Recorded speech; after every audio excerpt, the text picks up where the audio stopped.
Presentasi Universitas Indonesia di Edufair, Smak Penabur, Gading Serpong. Selamat siang teman-teman semua dari Smart Gading Serpong maupun dari sekolah yang diundang oleh Smart Gading Serpong untuk kesempatan sosialisasi UI pada hari ini. Terima kasih atas kehadirannya dan saya juga berterima kasih sekali kembali diundang untuk hadir di Gading Serpong meskipun masih secara virtual ya karena pandemi. Namun saya harap teman-teman di sini tetap semangat ya untuk mencari informasi mengenai kelanjutan pendidikan tinggi kalian setelah lulus SMA nanti. Jadi tolong manfaatkan kesempatan ini sebaik-baiknya ya, karena karena acara yang dibuat oleh sekolah ini pasti akan sangat bermanfaat untuk kalian untuk mencari informasi, untuk membuka mindset yang baru ya. Tentunya juga akan membuat kalian lebih mantap dalam berstrategi, gitu ya, dengan semua informasi yang kalian dapatkan. Nah, saya izin untuk share screen ya teman-teman ya. Mungkin di sini juga ada orang tua, Bapak dan Ibu, saya ucapkan terima kasih atas kehadirannya, maupun Bapak dan Ibu guru ya.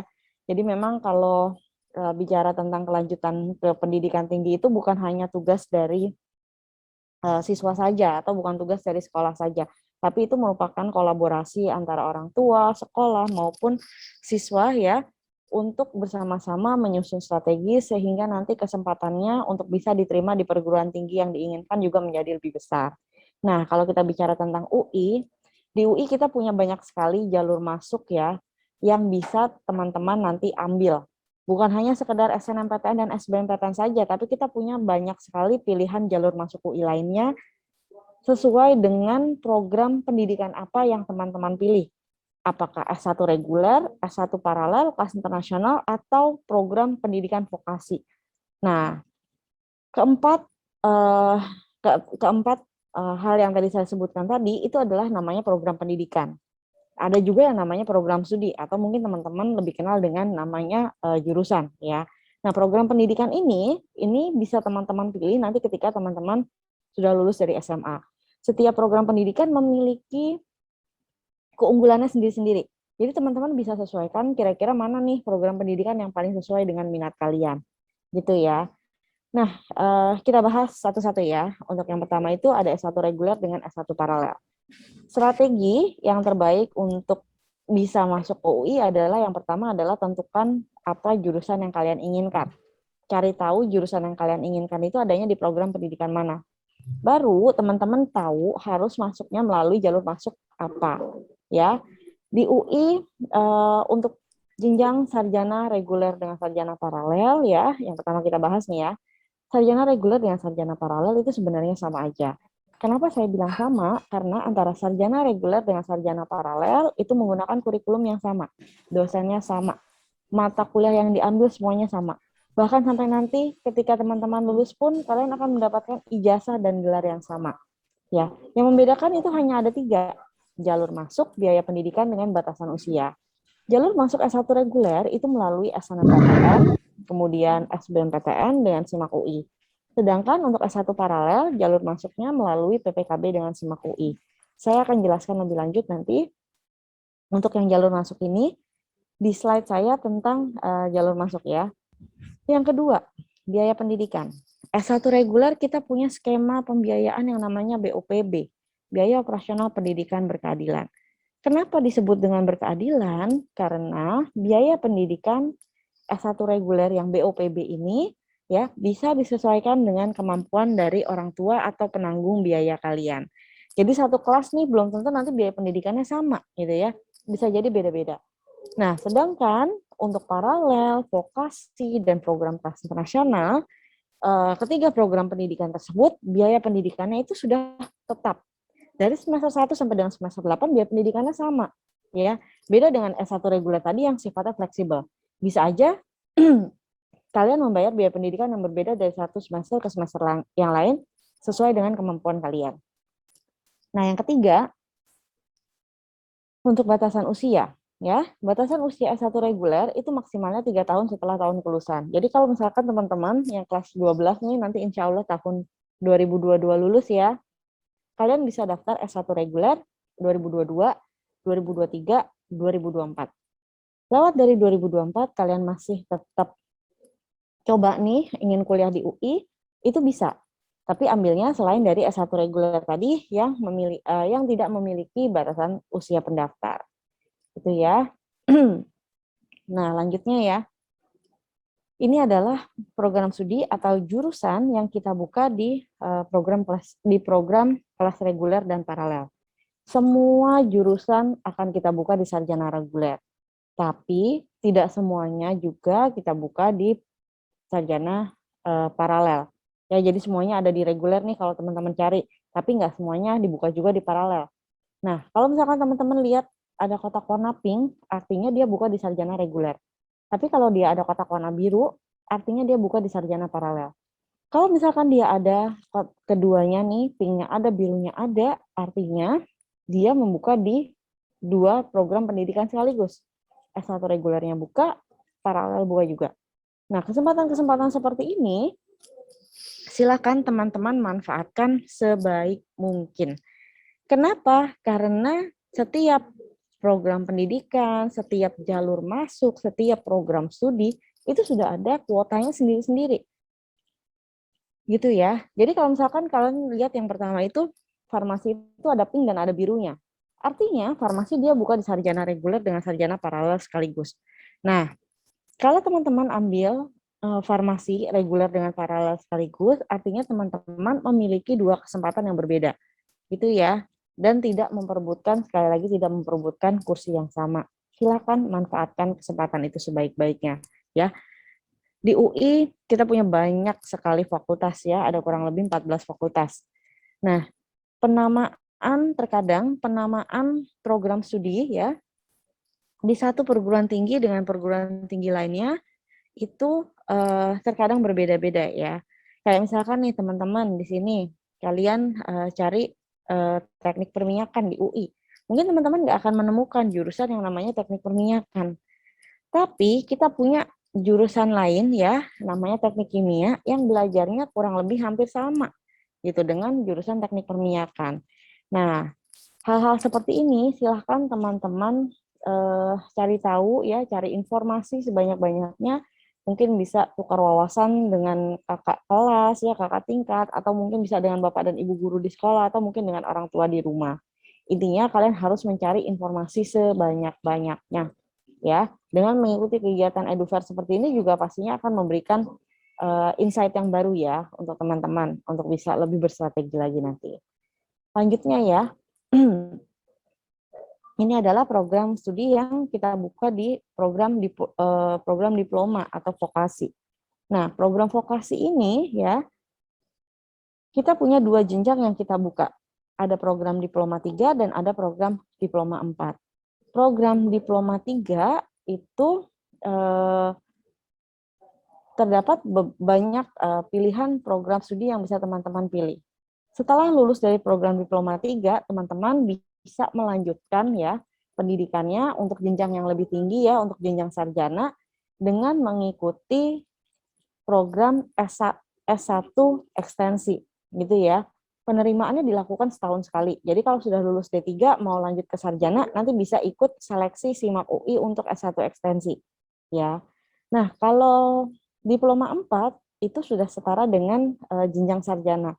Jadi kalau nanti teman-teman sudah lulus dari diploma 4 dan ingin melanjutkan ke jenjang pasca sarjana, itu bisa banget ya. Jadi tidak perlu melakukan penyetaraan dengan mengambil program S1 ekstensi. Gitu ya teman-teman ya.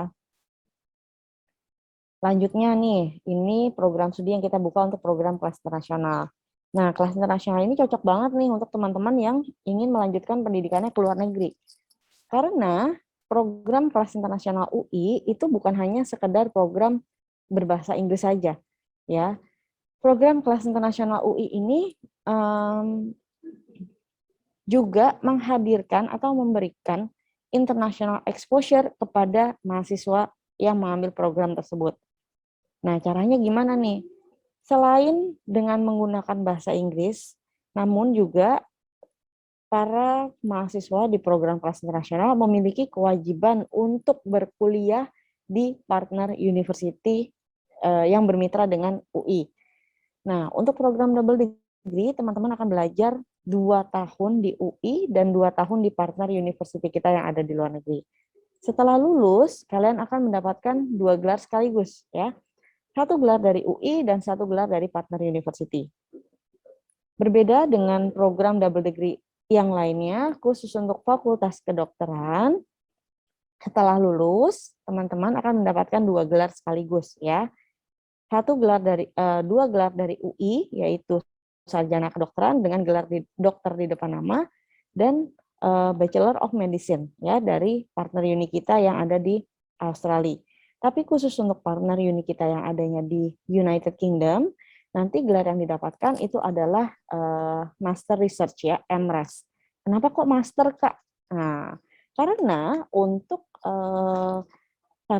untuk pendidikan yang ditempuh di UK di University of Newcastle upon Tyne itu sudah setara dengan S2 gitu ya, dengan program magister. Jadi gelarnya yang didapat itu juga sudah MRes gitu ya. Nah, untuk program single degree ya, dari 8 semester teman-teman nanti 1 semesternya kalian akan ambil di partner uni kita.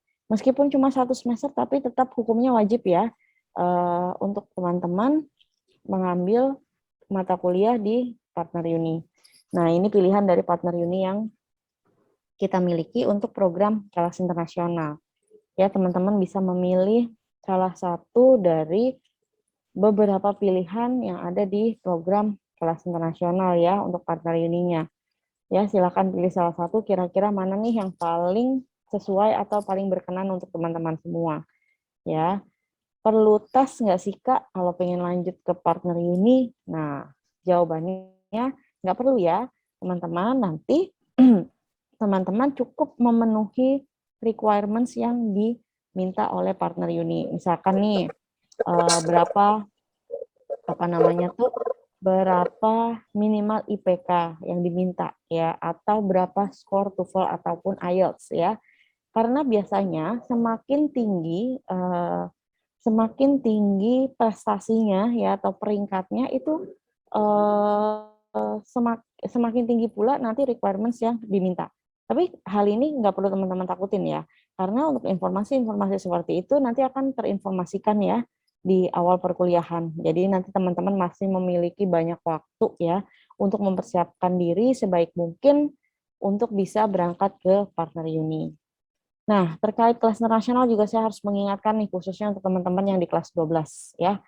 Jadi untuk yang di kelas 12 dan mungkin berminat untuk mengambil program kelas nasional, monggo silahkan persiapkan sebaik dan secepat mungkin untuk TOEFL atau IELTS-nya. Ya, TOEFL minimalnya itu 500 atau IELTS-nya minimalnya 5,5. Khusus untuk fakultas kedokteran, TOEFL-nya itu minimalnya untuk fakultas kedokteran, TOEFL-nya itu minimalnya 550 atau IELTS-nya minimalnya 6. Jadi kedokteran dan kedokteran gigi itu agak berbeda skor untuk requirement skornya, skor TOEFL ataupun IELTS. Silakan ambil di mana saja ya, selama TOEFL-nya itu bersertifikasi ITS atau IELTS-nya bersertifikasi Cambridge ya teman-teman ya. Jadi boleh di mana aja. Ya, silakan diambil secepatnya. Jangan menunggu-nunggu sampai nanti ketika masa pendaftaran mahasiswa barunya sudah dibuka ya. Iya, kalau misalkan masih keburu ya, jangan-jangan nanti ketika kalian daftar terus kalian dapatnya lama nih tesnya ya, karena yang di awal-awal udah penuh. Nah, itu kan repot ya. Untuk skor TOEFL ataupun IELTS itu tidak bisa kita susulkan gitu ya teman-teman ya, jadi nggak bisa disusulin. Nanti kalau misalkan nggak ada TOEFL atau IELTS, artinya pendaftaran teman-teman nanti tidak bisa diproses ya.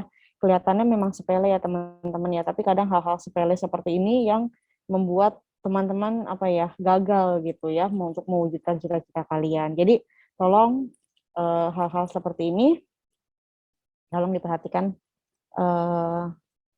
lebih lebih baik lagi gitu ya. Nah, ini adalah tanggal atau teknis pelaksanaan jalur penerimaan UI di tahun 2021. Ya, jadi ini tanggal-tanggal tahun 2021. Untuk tanggal-tanggal tahun 2022 itu memang belum keluar ya. Silakan teman-teman follow kanal-kanal media sosial resmi UI untuk informasi terbaru. Jadi untuk informasi terbaru itu nanti biasanya akan diumumkan di akhir tahun ya. Kita masih menunggu arahan dari Kementerian Pendidikan dan Kebudayaan. Jadi nanti setelah LTMPT itu mengeluarkan atau merilis jadwal-jadwal penerimaan yang sifatnya nasional, nanti baru setelah itu UI akan mengumumkan untuk tanggal-tanggal pelaksanaan jalur mandirinya. Gitu ya teman-teman ya. Di UI kita basically punya dua tipe jalur penerimaan. Jalur undangan dengan jalur ujian tulis. Nah, jalur undangan itu adalah seleksi nilai rapot dan prestasi dari semester 1 sampai dengan semester 5 selama teman-teman bersekolah di SMA ya. Baik itu SNMPTN, PPKB dengan talent scouting kurang lebih sama ya untuk teknis seleksinya ya berdasarkan nilai rapot dan prestasi dari semester 1 sampai dengan semester 5 ya. Yang membedakan salah satunya adalah dari penyelenggara. SNMPTN penyelenggaranya adalah pemerintah melalui LTMPT. Teman-teman nanti bisa memilih berbagai macam program studi yang terdapat di banyak PTN di Indonesia. Ya mungkin kalau Bapak Ibu yang hadir di sini pada hari ini, mungkin kalau untuk SNMPTN dulu lebih familiar dengan istilah PMDK ya. Sama kok Bapak Ibu. Saya juga waktu zaman penerimaan masuk kampus dulu namanya masih PMDK ya. Nah, kalau PPKB dan talent scouting itu adalah jalur undangan untuk masuk ke UI saja ya. Jadi khusus untuk program paralel, vokasi dan kelas nasional. Oke, Kak, boleh nggak sih kalau kita ambil semua jalur masuk ini secara bersamaan? Jawabannya boleh ya. Kalian boleh ambil SNMPTN dengan PPKB dan talent scouting sekaligus. Kalian juga boleh ikut UTBK SBMPTN dengan SIMAK UI dan SIMAK kelas internasional sekaligus ya. Insya Allah yang jalur ujian tulis itu biasanya nggak bareng nanti tasnya. Jadi nanti silakan teman-teman perhatikan tanggal-tanggalnya saja gitu ya, jangan sampai terlewat. Oke, lanjut ya. Nah, langkah pertama ya bagi teman-teman yang ingin mendaftar di jalur di SNMPTN dan UTBK SBMPTN ya yang harus teman-teman lakukan pertama adalah dengan membuat akun LTMPT ya. Akun untuk membuat akun LTMPT ini dibutuhkan NISN ya. Satu NISN hanya bisa mendaftar satu kali. Jadi saya minta tolong banget nih mungkin untuk orang tua yang hadir pada hari ini juga apabila nanti putra dan putrinya sudah mendaftar akun LTMPT, mohon diingatkan selalu supaya putra dan putrinya menjaga baik-baik ya password maupun email yang digunakan untuk mendaftar. Jangan sampai hilang. Karena nanti kalau hilang resikonya bisa jadi teman-teman tidak bisa melanjutkan pendaftaran ya. Kan sedih nanti ya kehilangan kesempatan untuk mengikuti SNMPTN atau UTBK SBMPTN. Jadi intinya jaga baik-baik password maupun email yang digunakan. Iya kalau misalkan masih sempat nih kalian urus untuk lupa password. Tapi kalau ternyata sistemnya penuh atau kalian hubungi call center tidak bisa dihubungi karena semua orang pasti akan mengalami masalah yang serupa gitu kan. Nah, jadi mendingan kita melakukan pencegahan ya dengan cara menyimpan baik-baik atau mengingat baik-baik untuk password maupun email yang digunakan. Oke. Nah, selanjutnya sistem yang digunakan oleh LTMPT itu sudah menggunakan sistem yang terintegrasi ya menggunakan SSO single sign on. Bagi teman-teman yang mendaftar atau maaf, bukan mendaftar. Bagi teman-teman yang sudah diterima di SNMPTN, maka kalian tidak bisa mengikuti UTBK SBMPTN lagi. Ini yang harus diingat baik-baik ya. Yang sudah diterima di SNMPTN, maka tidak bisa lagi mengikuti UTBK SBMPTN. Ya udahlah Kak, nggak apa-apa, kan masih ada jalur mandiri. Tidak semudah itu ya, Ferguso. Kenapa? Karena banyak jalur mandiri ya, jalur penerimaan mandiri PTN yang menggunakan nilai UTBK SBMPTN sebagai penilaiannya. Begitupun juga dengan UI. Bagi teman-teman di tahun 2021 kemarin, bagi teman-teman yang ingin mengambil S1 reguler melalui SIMAK UI, ya, kalian harus untuk yang ingin mengambil S1 reguler melalui SIMAK UI, maka kalian harus mensubmit nilai UTBK SBMPTN. Gitu ya, itu yang paling penting. Jadi kalau misalkan dari awal sudah salah strategi, ya nggak usah coba-coba uji nyali deh, gitu. Misalkan iseng nih, udahlah iseng aja lah SNMPTN karena bisa ikut, ambil aja gitu di PTN mana gitu. Delalah keterima, kita kan nggak tahu ya namanya rezeki ya. Terus delalah teman-teman ada yang keterima nih di SNMPTN, padahal jurusannya sih nggak pengen diambil gitu kalau keterima. Nah itu kan yang repot tuh. Ya, kalian akan memiliki kesempatan untuk mengikuti UTBK yang akan memiliki akibat atau implikasi yang panjang gitu, sehingga teman-teman nggak bisa ikut apa namanya nggak bisa ikut di jalur mandiri PTN yang menggunakan nilai UTBK gitu. Jadi tolong ya dari awal nanti sudah dipikirkan baik-baik strateginya sampai ke akhir pendaftaran gitu ya, sampai ke jalur mandiri yang kalian inginkan. Untuk SNMPTN ya di tahun 2021 kemarin kalian bisa mendaftar maksimalnya 2 PTN dan 2 jurusan ya. Tapi sekali lagi saya ingatkan nanti tolong diupdate lagi ya. Meskipun memang teknis penerimaan seperti itu sudah dilakukan selama bertahun-tahun ya, tapi takutnya ada perubahan atau apa, nanti silakan diupdate kembali. Nah, sekolah dengan akreditasi A itu bisa mendaftarkan 40% siswa terbaik di sekolah kalian untuk mengikuti SNMPTN. Untuk mengikuti SNMPTN, untuk mendapatkan pemeringkatan 40% tadi, maka akan dilakukan pemeringkatan sesuai dengan mata pelajaran yang sudah ditetapkan oleh LTMPT. Ini mata pelajarannya.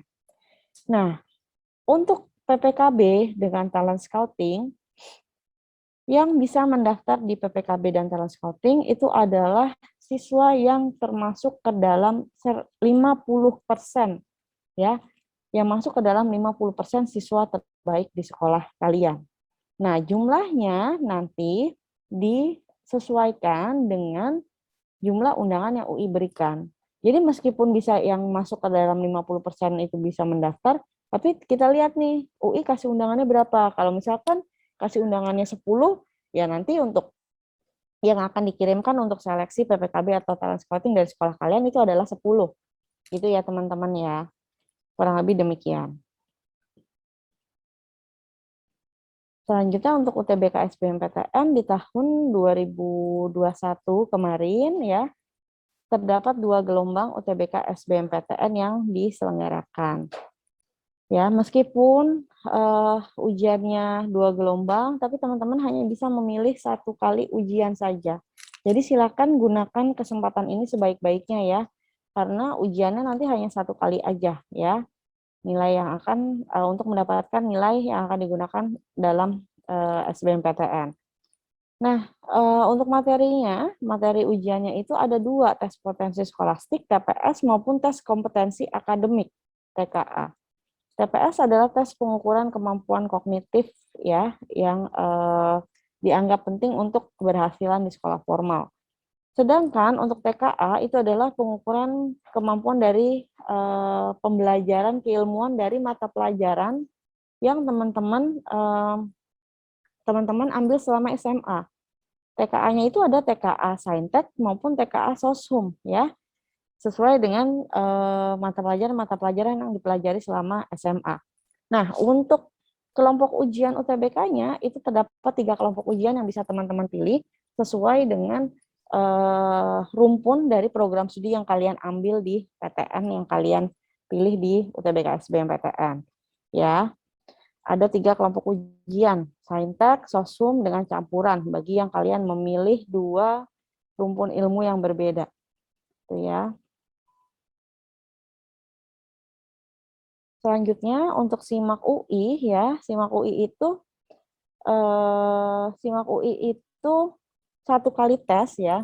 Nah, Dengan mengikuti SIMAK UI ini sebenarnya teman-teman bisa banget untuk untuk berstrategi lebih mantap lagi ya. Karena dengan mengikuti SIMAK UI kalian bisa menciptakan peluang-peluang baru yang bisa kalian pilih gitu. Karena dengan mengikuti SIMAK UI hanya satu kali tes teman-teman bisa memilih sampai dengan 3 program pendidikan yang berbeda. Jadi teman-teman bisa memilih S1 reguler, paralel, kemudian vokasi. Dengan pilihan maksimalnya 6 program studi. 3 dari reguler, 3 dari paralel, dan 3 dari vokasi. Gitu ya. Yang selanjutnya teman-teman lihat, ini adalah data tingkat keketapan UI berdasarkan penerimaan tahun 2020. Nanti ketika kalian berstrategi, silahkan gunakan berdasarkan data penerimaan UI tahun 2021 untuk kakak-kakak yang tahun 2022 nanti akan lulus ya. Jadi gunakan tahun yang sebelumnya. Nah, data-data ini akan diupload di simak.ui.ac.id pada saat masa pendaftaran mahasiswa barunya dibuka. Gitu ya teman-teman ya. Nah, tingkat keketatan ini adalah daya tampung dibagi dengan jumlah pendaftar pada saat itu. Keluarlah pesanannya. Semakin kecil persenannya artinya semakin tinggi persaingan di sebuah jurusan gitu. Contohnya nih misalkan pendidikan dokter gigi itu tingkat keketatannya 4%.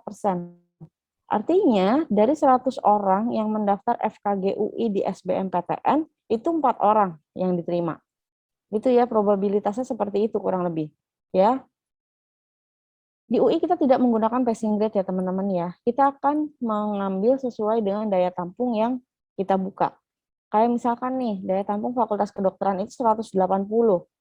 20%-nya dari SNMPTN, kemudian 30% UTBK SBMPTN, dan 50% dari SIMAK UI.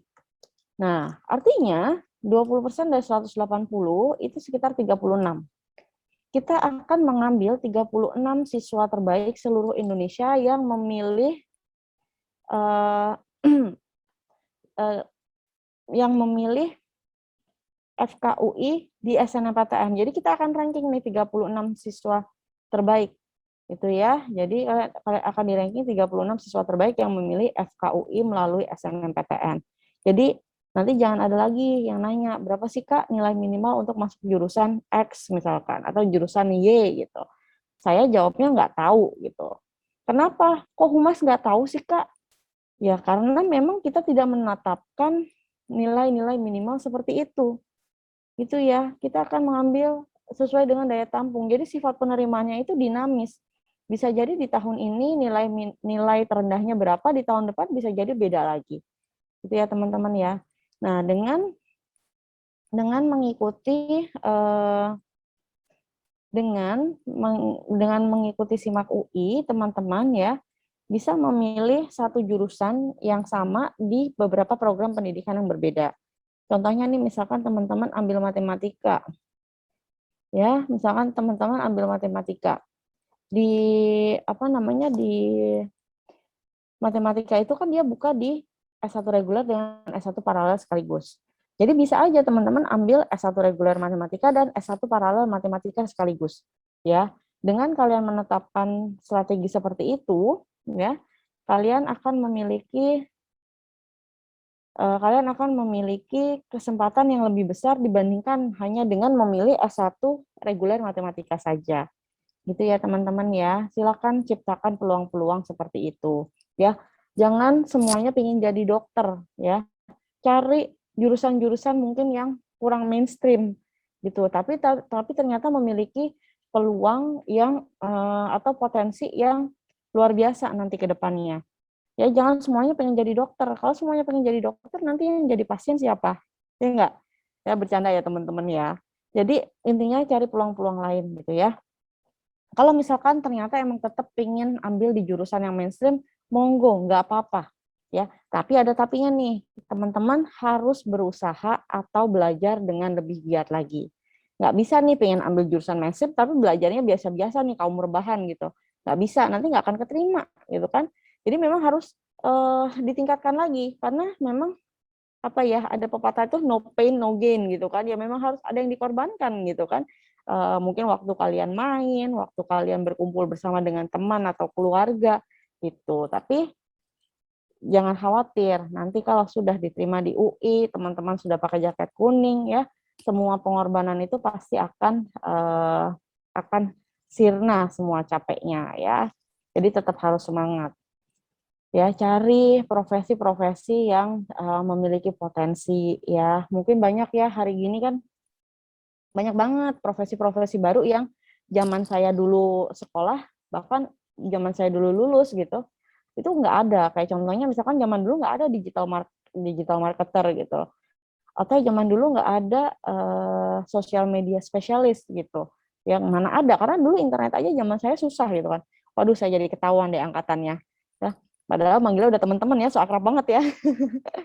Itu teman-teman. Jadi intinya banyak cari informasi-informasi seperti itu. Dan saya harap juga Bapak dan Ibu, orang tua di sini kita sama-sama belajar. Saya pun juga sampai saat ini saya belajar terus. Karena memang kebetulan aja bergaulnya sama mahasiswa terus nih. Jadi apa ya, update gitu. Jadi tahu nih, oh sekarang ada profesi ini ya gitu. Oh sekarang ada profesi itu. Ternyata menarik juga tuh. Terus saya banyak sharing sama teman-teman juga yang apa namanya tuh bekerja di perusahaan, di startup atau di mana gitu. Jadi kita saling update update ilmu, update informasi sehingga saya bisa sharing-sharing untuk Bapak Ibu ataupun teman-teman sekalian. Itu ya, banyak kok jurusan-jurusan, bukan jurusan, profesi-profesi baru yang menarik. Nah, kayak misalkan contohnya gini, teman-teman pernah nggak lagi ngomongin apa gitu di chat sama temennya, dia nongol iklannya di Instagram. Sering nggak? Kan kita kayak di spy ya, kayak dimata-matai gitu sama handphone sendiri. Kayak contohnya misalkan nih kemarin saya, kan minggu kemarin kita internet kan agak-agak rusak tuh ya di beberapa provider internet gitu. Nah, saya cerita sama teman saya, aduh ini internet saya yang ini, maaf ya nggak bisa sebut merek ya, internet saya yang ini nggak gangguan aja, gangguan mulu sinyalnya gitu kan, lambat banget speednya. Terus teman saya nyaranin, udah ganti ini aja, merek ini, saya pakai ini lancar kok gitu. Oh oke, coba nanti saya ini deh, saya riset, saya googling deh. Belum sempat saya googling ya, saya buka IG beberapa menit kemudian iklan provider internet udah banyak banget gitu. Sering nggak teman-teman kayak gitu? Ngomongin pizza nih, pengen pizza apa gitu, terus tahu-tahu jadi muncul deh iklan-iklan pizza, ya. Nah itu ada profesinya teman-teman, hal-hal kayak gitu. Ada namanya data analis atau data scientist. Ya, nanti teman-teman bisa googling sendiri betapa menariknya profesi data analis atau data scientist itu. Data analis atau data scientist bisa dari jurusan-jurusan yang sifatnya komputasi atau statistik ya. Di UI banyak banget. Kalau mau jadi dokter nih, cuma bisa dari jurusan kedokteran kan. Jadi data analis atau data scientist bisa dari banyak jurusan yang ada di UI. Jadi kesempatan kalian juga lebih besar. Kayak contohnya mau jadi diplomat juga nggak hanya dari jurusan hubungan internasional kan, bisa dari jurusan hukum, komunikasi, ataupun sastra yang ada banyak di UI. Jadi intinya kalian harus melihat peluang-peluang lain nih. Harus open your mindset sebesar-besarnya, seluas-luasnya. Ya, lanjut ya. Ini biaya pendidikan untuk S1 reguler. Jadi S1 reguler ini biaya pendidikannya bisa disesuaikan dengan kemampuan orang tua kalian. Ada dua pilihan yang bisa kalian pilih ya, mau yang BOPB yang atas atau BOPP. Jadi kalau teman-teman memiliki keterbatasan finansial, butuh bantuan biaya pendidikan, pilih yang atas. Tapi kalau misalkan alhamdulillah rezekinya banyak nih, ya, ingin berkontribusi terhadap peningkatan pendidikan di UI, ingin subsidi teman-teman kalian yang mungkin kurang beruntung, boleh pilih yang bawah yang pilihan. Untuk yang pilihan yang bawah itu disesuaikan dengan keikhlasan kalian. Jadi kalian yang pilih pingin bayarnya berapa.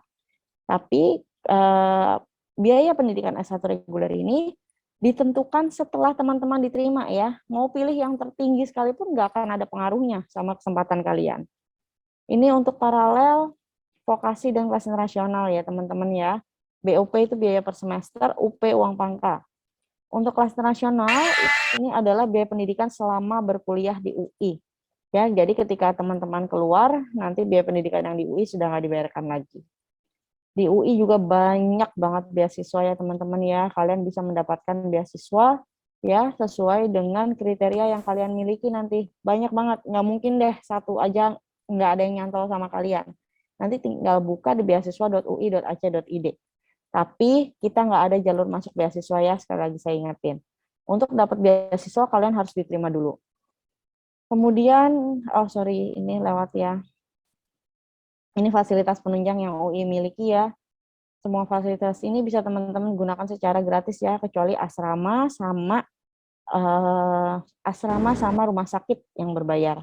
Tapi kalau kalian sakit, tapi amit-amit ya, jangan sampailah sakit ya. Kalian bisa berobat gratis di UI, nanti di klinik Makara UI atau di Pusat Kesehatan Masyarakat UI, Pusat Kesehatan Mahasiswa UI. Nah, ini UKM, mungkin kalau teman-teman di SMA namanya ekskul ya. Banyak sekali kita UKM yang kita miliki. Nanti bisa teman-teman pilih sesuai dengan apa yang kalian sukai aja. Ya, jangan jadi mahasiswa kupu-kupu ya kalian ya. Kuliah pulang. Sayang banget. Manfaatkan segala fasilitas yang UI berikan, baik itu yang material maupun non-material. Ya, karena jadi orang sukses itu bukan hanya kemampuan akademik aja yang dibutuhkan, tapi juga kemampuan soft skill itu juga akan sangat menunjang. Soft skill itu kayak apa sih? Ada public speaking, leadership, networking, itu kan penting semuanya. Ya, jadi jangan sia-siakan kesempatan kalian nanti kalau teman-teman diterima jadi mahasiswa UI ya. Baik, kalau begitu, ini kanal-kanal media sosial resmi UI ya, boleh silakan di-capture, di-follow jangan lupa. Saya harap nanti selesai dari Gading Serpong, follower media sosial UI nambah ya 1.000 orang nih. Kayaknya udah ada 1.000 orang di sini nih hari ini. Oke, kalau gitu saya kembalikan kepada MC, kepada Kak Valerie. Silakan Kak Valerie. Baik, terima kasih Bu Rini. Jadi sekarang kita akan memasuki sesi pertanyaan, tanya jawab. Sudah ada banyak pertanyaan nih, Bu, yang sudah masuk ke kami semua. Saya izin share screen ya, Bu. Monggo. Baik.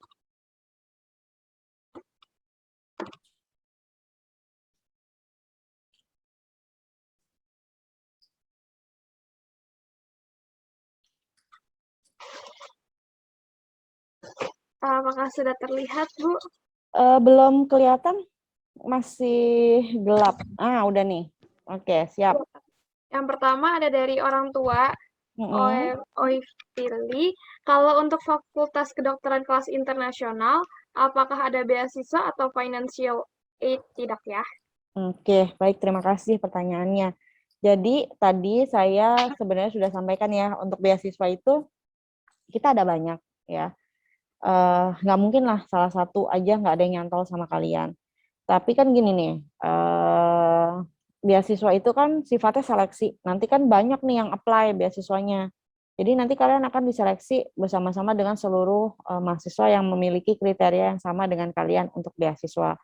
Tapi memang untuk program kelas nasional ada beberapa beasiswa yang bisa yang bisa diambil gitu ya. Dan untuk untuk kuliah di luar negerinya juga biasanya ada beberapa universitas ya, universitas mitra kita yang memberikan beasiswa kepada mahasiswa UI berupa pengurangan biaya pendidikan. Nah, beasiswanya itu berupa pengurangan biaya pendidikan sesuai dengan prestasi yang dimiliki. Tapi saran saya khusus untuk teman-teman yang mengambil program kelas nasional memang harus harus ini ya, memang sudah harus siap ya dengan konsekuensi biaya yang ditetapkan. Itu sih sebaiknya memang sudah harus ready. Tapi anggap aja beasiswa itu sebagai bonus gitu. Tapi kalau secara finansial memang harus dipersiapkan. Jangan sampai nanti putus di tengah jalan, karena kan sayang kan kalau sampai nanti Bapak Ibu, putra dan putrinya putus di tengah jalan karena mungkin nanti ada beasiswa, tapi kan ternyata beasiswanya memang ada, tapi kan nanti kalau untuk yang di UI itu sifatnya diseleksi bersama dengan banyak mahasiswa lainnya. Terus kalau yang di luar negeri juga nanti dilihat dari prestasi yang dimiliki gitu. Ini langsung saya jawab lagi yang lainnya atau gimana, Valerie? Boleh, Bu, dari kelas 12 IPS 2. Sebelumnya terima kasih atas jawaban yang tadi. Semoga sudah jelas. yang selanjutnya ada dari kelas 12 IPS 2, Sydney. Mau nanya kalau udah ada IELTS, perlukah TOEFL lagi? Jawabannya nggak perlu ya, jadi perlu pilih salah satu aja, either TOEFL ataupun IELTS, jadi nggak perlu keduanya.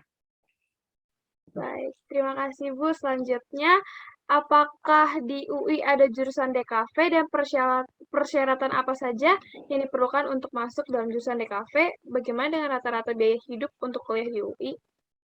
Oke, kalau untuk DKV di UI belum ada ya teman-teman ya.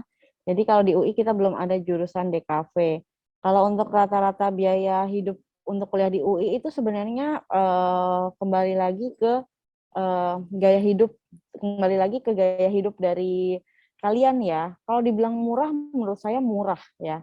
Eh, saya aja waktu tahun 2013 kembali lagi ke kampus nih untuk bekerja nih setelah lama lulus gitu kan. Di tahun 2013 saya kembali bekerja di UI, itu kaget ya. Saya sampai sekarang pun harganya masih sama, believe it or not, harganya masih sama. Saya makan sate di Fasilkom di Fakultas Ilmu Komputer, itu sate kambing dicampur sama sate ayam, jadi separuh-separuh, 5 kambing 5 ayam gitu. Sate kambing campur sate ayam itu harganya cuma 11.500, sudah termasuk lontong. Murah banget nggak? Ya, sampai sekarang masih harganya begitu. Jadi kayak makanan-makanan di kantin tuh harganya tuh murah-murah banget. Kalau tinggal kalian safari keliling kantin aja gitu. Misalkan nih mau makan yang porsinya, kalau makan kalian banyak nih, main aja ke FT, makan di FT ya, makan di FT nanti ya udah deh, tinggal makan dengan porsi yang banyak banget dengan harga yang murah gitu.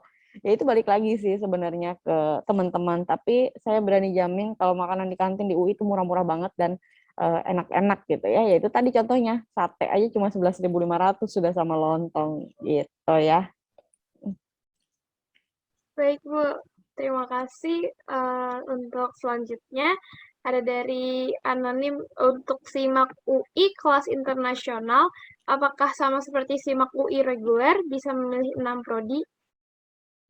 Oke, untuk SIMAK UI beda dengan untuk SIMAK kelas internasional itu beda dengan yang SIMAK UI tadi ya.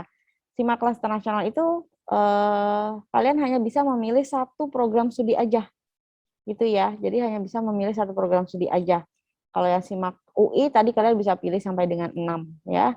3 reguler, 3 paralel, dan 3 vokasi. Silakan kalian kombinasikan ya sampai mendapat 6 program studi yang kalian inginkan. Tapi kalau yang kelas internasional hanya bisa pilih satu. Gitu. Baik, Bu. Terima kasih. Kita langsung lanjut aja ya, Bu. Ini pertanyaan masih banyak ternyata. Siap. Untuk selanjutnya, dari Filia kelas 12 IPA 1, apakah apakah untuk kaos FKG disediakan RS gigi atau harus mencari pasien sendiri? Puas. Oke, wah ini udah visioner banget ya, nanya aja udah sampai koas, padahal masuk aja belum, tapi nggak apa-apa, keren-keren. Berarti emang udah mantep banget nih kayaknya mau ambil FKG ya. FKG itu apa namanya? Kalau untuk pasien itu biasanya mereka suka pakai teman-temannya sendiri gitu.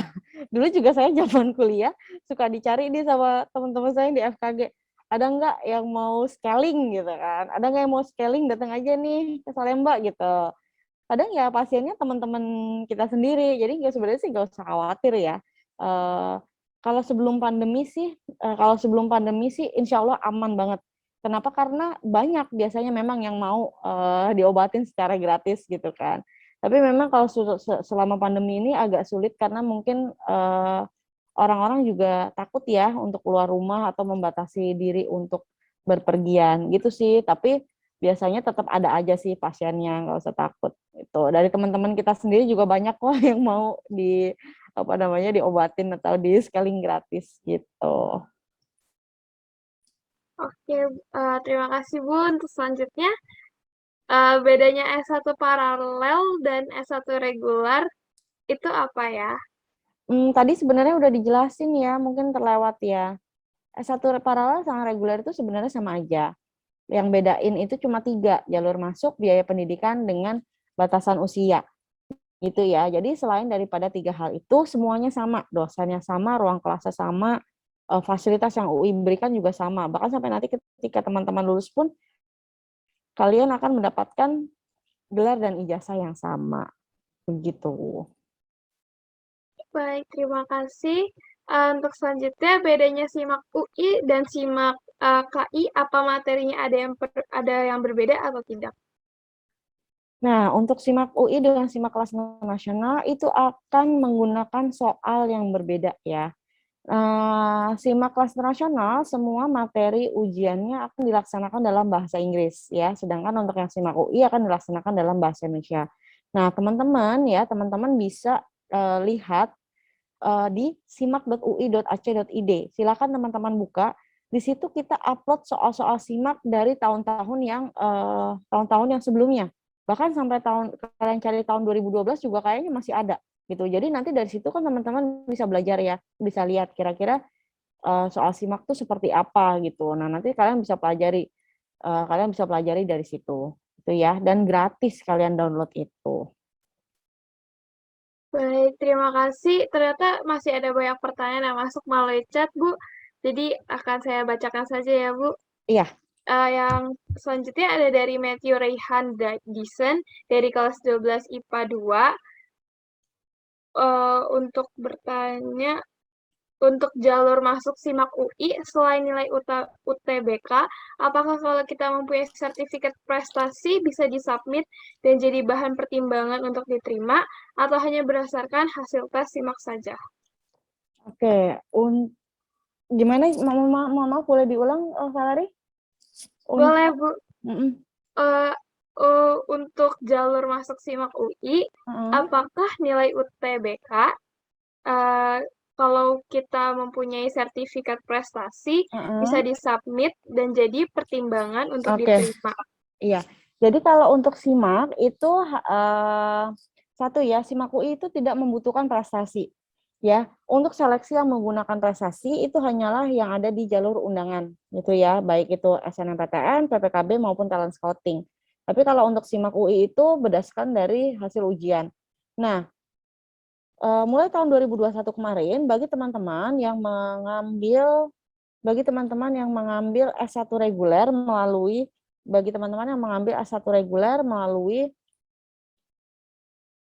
SIMAK UI, maka kalian harus mensubmit nilai UTBK. Itu yang harus kalian ingat baik-baik ya. Jadi yang mulai tahun kemarin itu bagi yang mendaftar S1 reguler melalui SIMAK UI harus mensubmit nilai UTBK. Jadi jangan sampai nggak ikut UTBK nih kalau mau ngambil S1 reguler di SIMAK UI. Tapi kalau untuk paralel, vokasi maupun kelas nasional itu tidak dibutuhkan lagi ya. Tidak dibutuhkan untuk untuk nilai UTBK-nya. Begitu. Baik, terima kasih Bu. Untuk selanjutnya, langsung saja dari Elsheva dari kelas 11 IPA 5. Bu, saya pernah dengar katanya kalau masuk lewat jalur SNMPTN lebih banyak diterima yang dari sekolah negeri. Apakah itu benar? Oke, pertanyaannya bagus banget nih, ya. Untuk teman-teman ya yang dari sekolah swasta ya, mungkin ada teman-teman dari di luar dari penabur juga di sini yang berasal dari sekolah swasta, nggak perlu khawatir ya. Kita tidak menseleksi kalian di jalur undangan berdasarkan negeri atau swasta, tapi kita akan melihat berdasarkan nilai dan prestasi yang dikaitkan dengan yang namanya indeks sekolah. Nah, indeks sekolah itu kan yang menentukan berapa sih value atau bobot dari nilai di sebuah sekolah. Nilai 8 di sekolah A itu belum tentu sama dengan nilai 8 di sekolah B. Bisa jadi value-nya beda. Hal itu karena apa? Karena hal itu dipengaruhi oleh indeks sekolah kalian. Nah, indeks sekolah itu salah satunya adalah berdasarkan dari prestasi alumni, ya. Bagaimana alumninya di UI, apakah nilainya bagus, apakah prestasinya baik, ya. Semakin bagus prestasi alumni kalian di UI, maka semakin besar pula kesempatan adik-adik kelasnya untuk diterima di UI melalui jalur undangan. Dan alumninya juga bukan hanya yang diterima dari jalur undangan aja nih yang akan mempengaruhi indeks sekolah, tapi dari semua jalur masuk. Jadi untuk teman-teman yang hadir pada hari ini ya, kalau misalkan nanti kalian sudah lulus dari SMA dan sudah diterima di UI, bukan berarti tugas kalian terhadap sekolah sudah selesai ya. Kenapa? Karena masih ada kewajiban kalian untuk terus berprestasi selama berkuliah di UI, supaya kesempatan adik-adik kalian juga menjadi besar untuk bisa diterima. Gitu ya, itu pesan-pesan saya. Bukan dari negeri atau swastanya ya, sama aja gitu. Jadi jangan jangan apa namanya jangan berkecil hati dulu gitu ya, jangan berkecil hati karena kita tidak lihat dari negeri atau swastanya ya, tapi berdasarkan dari prestasi sekolah kalian. Tetap semangat ya teman-teman ya. Baik, Bu. Untuk selanjutnya, dari Clarissa, dari kelas 11 IPS 1, syarat-syarat untuk bisa masuk SNMPTN apa saja ya? Syarat-syarat untuk bisa maksud diterima atau bisa mengikuti SNMPTN nih. Mungkin pertanyaannya harus diperjelas ya. Untuk bisa masuk, Bu. Masuk. Maksudnya masuk ke UI melalui jalur SNMPTN gitu. Nah, eh, jadi Seperti gini, oke saya jawab aja. Misalkan nih teman-teman yang bisa mengikuti SNMPTN ya adalah siswa yang termasuk ke dalam 40% siswa terbaik di sekolah. Nanti itu udah otomatis akan bisa login dan memilih PTN dan jurusan yang diinginkan. Gitu. Nah, untuk bisa diterima di PTN-nya atau bisa diterima di UI, gimana caranya? Ya, kalian harus masuk ke dalam sejumlah daya tampung atau kuota yang dibuka gitu ya. Kalian harus menjadi yang terbaik sesuai dengan daya tampung yang dibuka, nggak ada kriteria khusus gitu ya, kita akan mengambil sesuai dengan daya tampung yang dibuka. Kayak tadi saya sudah sampaikan, misalkan kalian ambil fakultas kedokteran. Nah, kalau fakultas kedokteran itu kan dari SNMPTN itu 20%, jadi sekitar 36 orang dari 180 kuota yang dibuka atau kursi daya tampung yang dibuka. Berarti kita akan mengambil 36 siswa terbaik seluruh Indonesia yang memilih FKUI di SNMPTN. Itu ya, jadi nggak ada kriteria-kriteria khusus, harus begini, harus begitu, itu nggak ada. Ya, jadi seperti itu.